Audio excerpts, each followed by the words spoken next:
Hey, welcome back to our show. So, for those of you who are new to our show, this is our year of magical learning. We named it YOML. So, YOML 64 is today's episode, and we have a great book for you. So, Chris, why don't you tell them about the book? Yeah, the book is called From Bacteria to Bach and Back Again.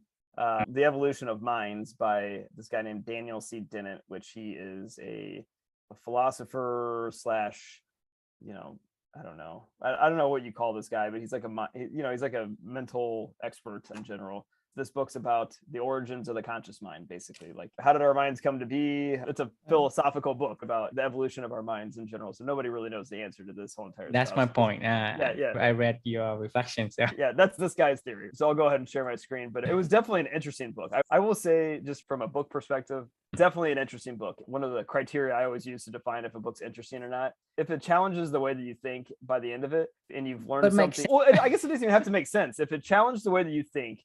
So the thing that contradicts me, I said no. Sorry. And that's fair. I personally like books that are from a completely different perspective, right? I think of books like, Gender Trouble is a book that one of my friends who's in the LGBTQ community recommended to me, about a book that was really right. I mean, that is new to you and it challenges your paradigm, but at the same time, it's not contradicting in the evidence that it shows you. Right. You know what I mean? Yeah, no, but if you say, ups is down and down is up, but up is up, then that's contradicting. As long as they can make me think the up might be down, like, I'm okay with that. Exactly. That would be a good book. Right.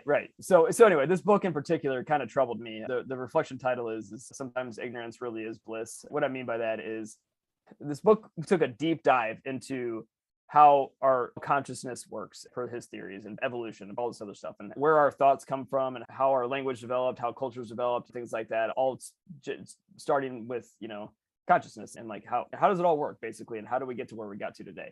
As he was going through this whole entire construct of consciousness in general, I've known for the past 2 years now, when I wrote this reflection, it was 6 months ago, I've personally known for the past 2 years of my life, I know what I'm doing. My daughter isn't here with me, right? I understand that she passed away and it was awful and it still hurts every single day.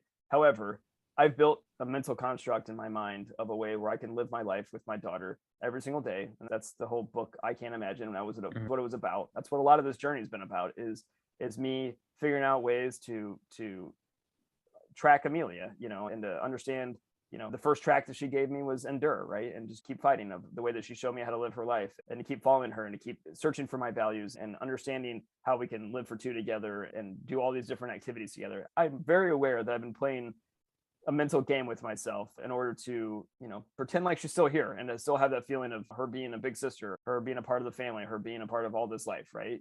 And I don't know where I'd be without that mental construct and the illusions that I've built in my mind around the values and living for two and then my mission, my purpose, things like that, right?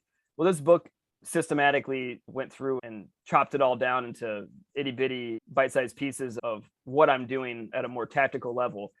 When you look at things, we talked about yesterday, zooming out to zoom back in, right? When I zoom out, like, I'm very happy with my life and being able to spend time with my daughter in the ways that I can spend time with her every single day, and the journeys that you and I and Blake have been on together, and all the stuff that we've been doing through this kind of work that we've been putting together.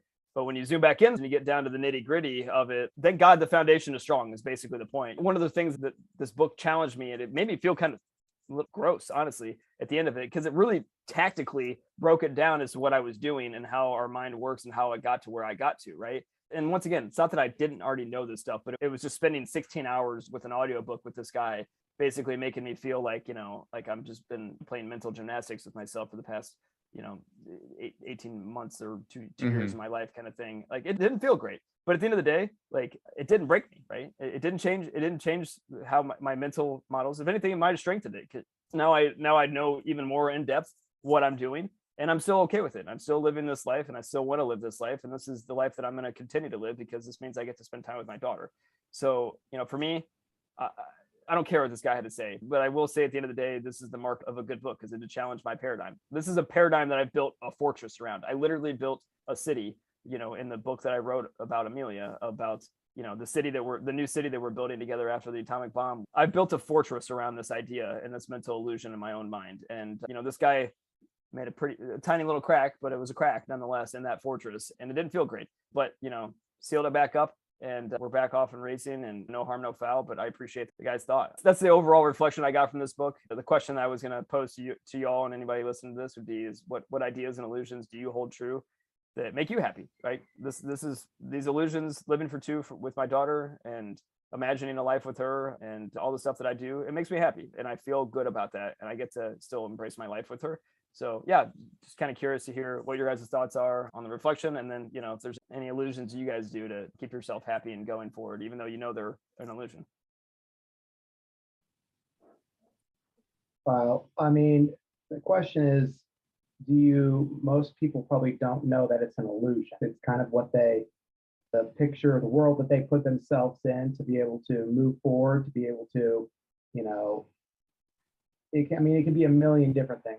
People who do bad things or don't live the best life, they usually come up with these justifications and things that, why they do what they do. And it kind of sounds like it's like paint, and you can correct me if I'm wrong here. It's the picture they paint for themselves to move forward and be okay with the world, life. And it sounds like I agree almost with what this guy's saying. It sounds like you kind of have to trick your mind into, to not do whatever you got to do to be able to move forward and not be crippled by things, and not, feel sad, feel guilt, feel a bunch of different things. It sounds like it's kind of like ways to trick yourself to move forward and feel happy, feel good about yourself, but it doesn't mean it's reality. But it also, it does, even though it might not be completely reality, doesn't mean it's false either. So it sounds very interesting. I'm sure it's very complex. Yeah, it certainly is. To your last point, like, what is reality is the point, right? Like, this is the reality that this is my life, and this is how I'm choosing to live my life. I think one of the things I'll say to the first point that you mentioned, I don't know that a lot of people even know that they're choosing that. I think that might be the problem, is honestly, like, if you're living in somebody else's illusion and you're just, going along with the flow, like, that sucks, right? Like, other people's language and culture and ideas that have shaped your life, and you have no ownership over that. Like, I have full ownership of the illusion that I've built my life around at this point in time, and I'm happy with that full ownership of that illusion. I don't care if somebody tells me it's an illusion. I don't care if somebody tells me that I'm crazy. It's okay. I'm okay with that, but I have full ownership of that. I think, to your point, though, I don't think a lot of people have ownership of their illusions. So maybe if they read this book, they might be all jacked up, But yeah. When you were talking about this, there were a lot of things I felt like in my life that I've kind of taken, I guess, some reflection, looked back on, and had my own illusions. But and I think that was more probably to do with things I didn't want to deal with, poor decisions that I had made, trying to tell myself why, this wasn't bad, or, maybe making wrong choices. And I, paint my own picture in my mind of justifying, certain actions that probably weren't, it's maybe what I wanted, but wasn't what was right. So I guess with yours, though, you say, it's your illusion, but the question is, if there's an illusion and then there's reality, I kind of wonder what is the alternate to the illusion, I guess, because you call it your own illusion a little bit, but I don't know what the alternative is of.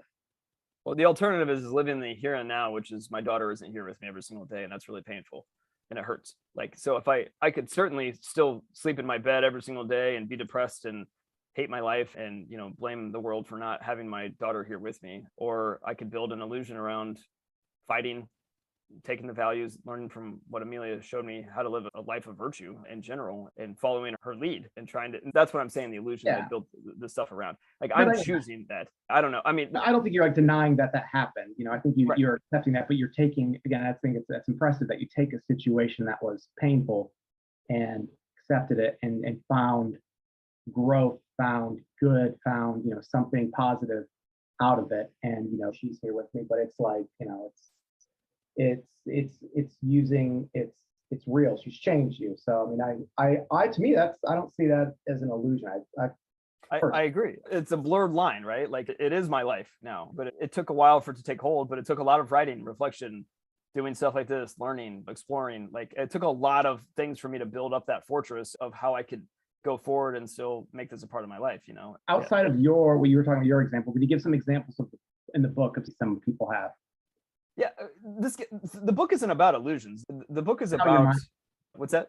People tricking their mind basically into.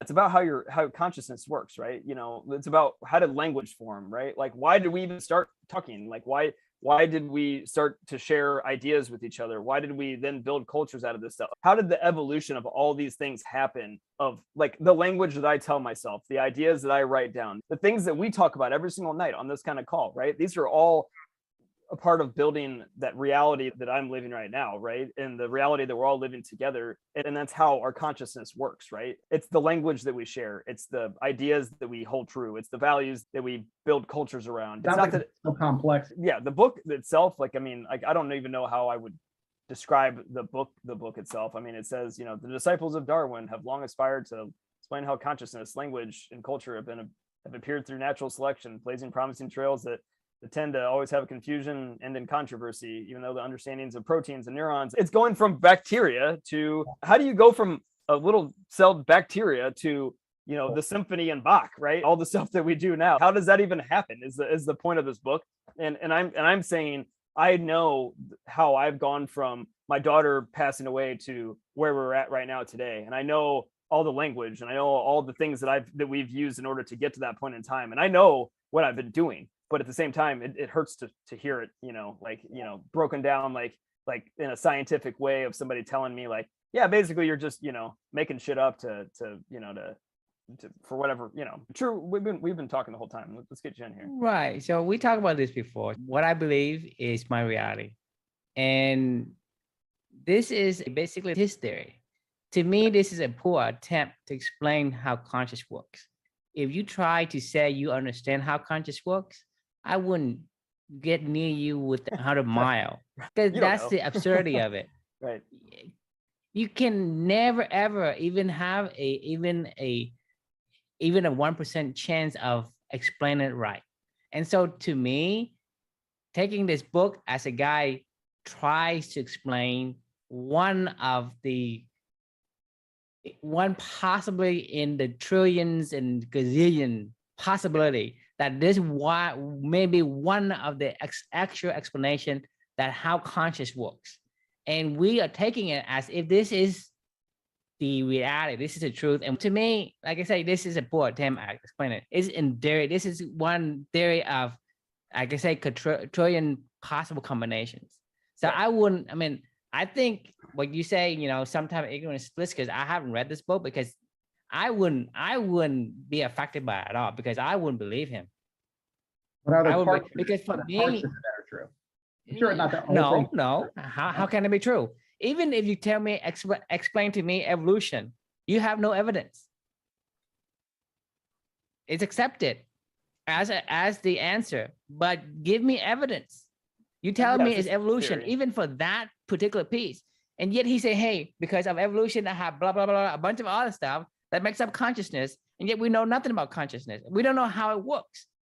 We don't know how our body works, nonetheless, our brains. And so to me, taking this as a point of reference and putting it to a high level of reference is a wrong way to look at it. I don't mind the attempt at it. Like, don't get me wrong. An attempt at it, a poor attempt. But, well, I don't know. That's the thing is for me. He may have nailed it. I don't know. I'm sure there's something. I could be right. You could be. Because I'm saying that is one explanation right. in 1 trillion.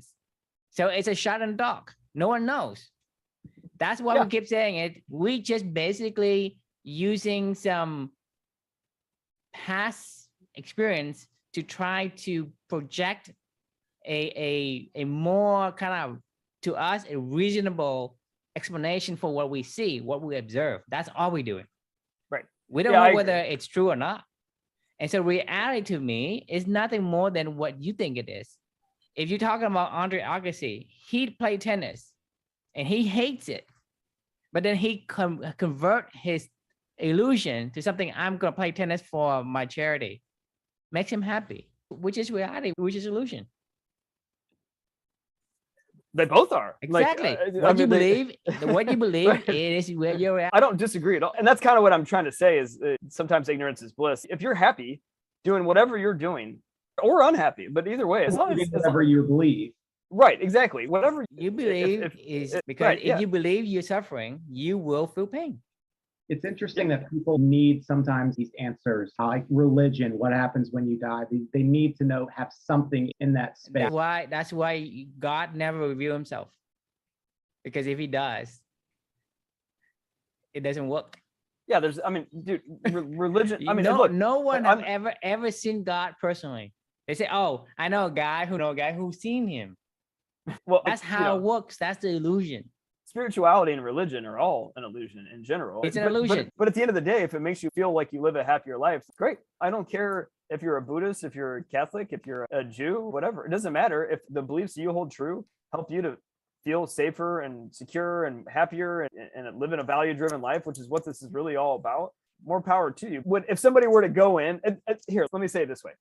If you're like a devout Catholic, right, and you spend your entire life, going to Catholic church and going to school and going to charity functions and doing mission trips and whatever. And then you read a book like this where they're basically like, they broke it down to like why you believe in what you believe in and they're trying to put a chink in that life of yours you've built. And you're like, wait a minute, like, I don't need it. That's fine. You can tell me that, but it doesn't change the fact that I'm still happy going to live my life this way. If your illusions that you've built in your mind are strong enough. If they're not, they'll break down pretty quick and you'll go like, shit. Like, I mean, I don't really believe in this whole, global warming thing or whatever. Like, it's, I'm not going to live my life this way. Like, I'm done. Well, like I say, I'm not a sometimes vegan, ignorance is like, bliss, and like, sometimes yeah. it makes you worse, because whether or not, something happens and you believe in something that's contradicting to the evidence. The evidence is what I look for, right? Yep. And it makes you happy. That's evidence. It's evidence that, that it works for you. That is your reality. And everybody has their own reality. And Absolutely. who say that isn't the way it works? You're telling me because of all this mechanics and how the genes or whatever is put together is this technical, method of how things work. That's reality? Well, who says? Right. I literally am finishing up that Molecule More book about dopamine. It was so good. I'm just now finishing up today. And man, that book will give you a little bit of a mental mess up as well. Cause it's like, man, is it just a bunch of chemicals? Am I controlling the chemicals or are the chemicals controlling me? To be fair, I actually would say my general first impression of that is going to be the way that, yeah, it can be both. That's what I was going to say. I think it's like a freaking partnership, here. It's ecosystem. You'll hug your kid. Right. Go hug your kid. Awareness you get dopamine. It's the awareness of what's going on. It's the awareness of why you want to do right. So you can't induce it, or it can induce you by you do nothing. Exactly. That's why values are so important. It's like, look, learning, I can always consume more and more and more learning, and it never gets old. Like every single day I wake up and I'm like, oh, I can learn about dopamine today. I can learn about the consciousness today. I can learn about, the gut yesterday. I can learn about. And that's the thing is, trees, like say, sometimes ignorance is bliss, but it's not all the time, because you need to know. You want to know how dopamine works, and sometimes you know how to trick the dopamine to work for you. Exactly. Yeah. So that'll be a conversation for another day. But yeah, we can kind of wrap today, unless you guys have some final thoughts. Yeah, I feel like we don't know anything. We don't know anything, and so do the things that makes you happy. I think that what matters the most. I 100% agree. Awesome. So a question we can leave everybody with: things that make you happy aren't just because you want the chemical. You're craving something because the chemical. It's taking control of what makes you happy, which is what values are for. And a mission and a why and a purpose, right? Like this is you saying, I'm going to build my mental construct of the world that I'm going to be the happiest in, and it's, yes, you're building your foundations and your environment and put yourself in it, because that's what you want. That's what you desire. So you build that construct. Awesome. All right. So also complex that nobody really knows. It's just, and it's funny thing is people act like and talk like they know. And then no one knows. So I say, do what works for you. Agreed. And let people believe something different too, even if it's not the same. Right. That's nothing wrong with that. Okay, well, I guess that's all the time we have today. So we'll see you next time. If you guys have any comments, feel free to put them down, and we'll see you on the next episode.